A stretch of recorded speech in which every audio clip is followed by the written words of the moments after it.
Olá, vamos falar agora sobre o estudo analítico para lentes esféricas a partir do referencial de Gauss e utilizando as equações de Gauss. Um estudo semelhante para esse é feito com espelhos esféricos também. Então, se você assistiu aquela aula, se você já viu aquela análise, aquele trabalho, você vai perceber muitas semelhanças com esse trabalho que a gente vai fazer agora. Tá? Só que agora é lente. Então, primeiro olhe para esse esquema que já está pronto aqui para a gente. Nós temos uma lente, vamos identificar, né, setinhas para fora, que lente que é essa? E, muito bem, uma lente convergente. Nós temos aqui um objeto que está localizado longe da lente e aqui temos a imagem, né, localizada aqui nessa posição. Quais são as medidas importantes que a gente vai observar nesse esquema aqui? Primeira delas, deixa eu mudar a cor da minha caneta aqui. A distância do objeto até a lente, que a gente chama de P ou abscissa do objeto. A segunda é a distância da imagem até a lente, né? P', a medida ou abscissa da imagem. Nós temos também o que? A distância do foco até a lente, que é a abscissa focal ou distância focal, né? Que é a mesma dos dois lados que a gente está trabalhando aqui com lentes simétricas. Nós temos também o tamanho do objeto, que a gente vai chamar de y, ou ordenada do objeto, e o tamanho da imagem, que a gente vai chamar de y' ou ordenada da imagem. Então, nós temos basicamente duas categorias de medidas, que são as distâncias, né, que são quais? São três distâncias que nós observamos ali. A distância do objeto até a lente, a distância da imagem até a lente, a distância do foco até a lente, ou abscissas do objeto, imagem e foco. Tá bom? E nós temos também duas medidas de tamanho de altura, que são quem? Vejamos, nós temos o tamanho do objeto e o tamanho da imagem, ou ordenada do objeto e ordenada da imagem. Tá bom? Então a primeira coisa que a gente deve fazer é identificar essas medidas numa figura representativa como essa, ou numa situação onde vai ser apresentadas essas informações. A partir daqui a gente vai atribuir sinais usando o referencial de Gauss. Então vamos lembrar como é que funciona isso?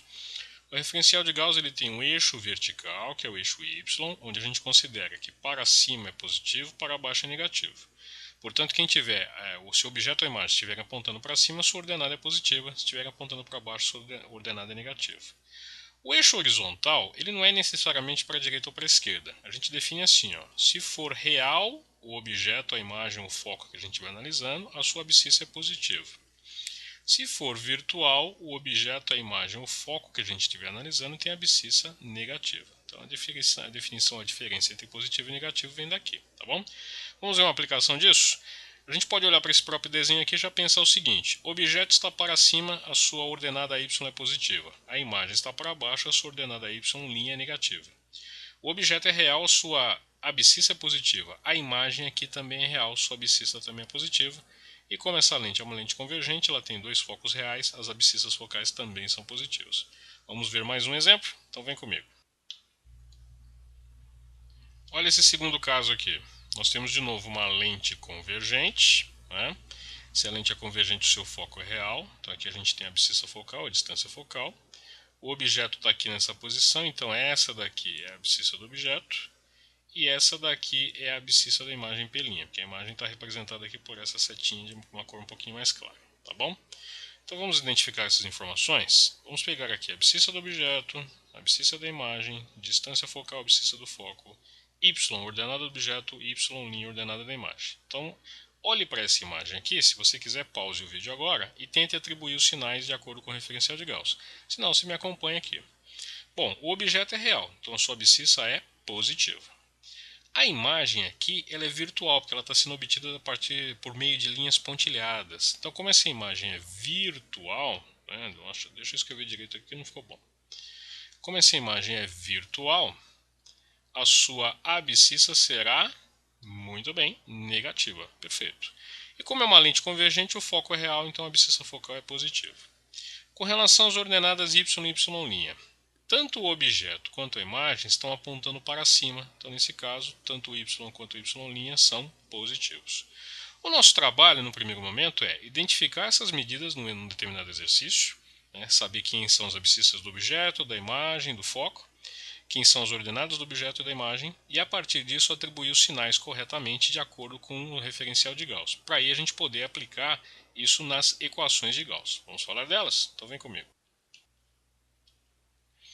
Então, lembrando as equações de Gauss, nós temos a equação dos pontos conjugados, que é a equação das abscissas ou das distâncias, 1 sobre f, 1 sobre p mais 1 sobre p', né? Nós temos a equação do aumento linear transversal, que é a razão entre a ordenada da imagem e a ordenada do objeto, mas a grande vantagem dessa equação é que ela também pode ser escrita como a razão entre as abscissas da imagem do objeto. Para manter a coerência com o referencial de Gauss e com a atribuição de sinais, aparece um sinal de menos aqui, ó, menos P' sobre P.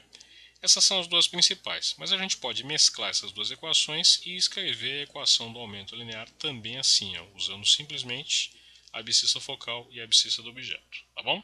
Então não se esqueça, no primeiro momento, identifique as medidas, atribua os sinais corretos no segundo passo, para depois você poder usar as equações de Gauss e aí encontrar as informações que estão faltando e a partir desses resultados algébricos interpretá-los para entender, né, para enxergar através dos números como as imagens se comportam, tá bom? Então vamos lá. Uma outra informação importante quando a gente trabalha com lentes é a chamada vergência de uma lente. O que vem a ser a vergência de uma lente é exatamente o inverso da sua distância focal, tá? Vergência também pode ser chamada às vezes de convergência. Em termos de unidades, se a gente trabalha num sistema internacional, a unidade de divergência será o inverso da unidade de distância focal. Mas no sistema internacional, a distância focal tem que ser dada em metro. Isso quer dizer que vai acontecer o seguinte, vou passar uma marca aqui. A unidade de divergência no sistema internacional, portanto, será 1 sobre metro ou metro a menos 1. Isso aqui é chamado de dioptria, simbolizado assim, ó, DI, dioptria. Sabe o que é dioptria? Você conhece essa medida. É o que na linguagem popular se chama de grau de uma lente. Tá? Vou dar um exemplo para você aqui. Imagine que você tem uma lente cuja vergência seja de 2 dioptrias. Se a gente fizer a conta, a vergência é o inverso da distância focal, a vergência é 2, é o inverso da distância focal, a distância focal vai dar meio. Só inverter aqui, vai ficar 1 sobre 2 vai dar meio. Meio o quê? Meio metro. O que é meio metro? 50 centímetros.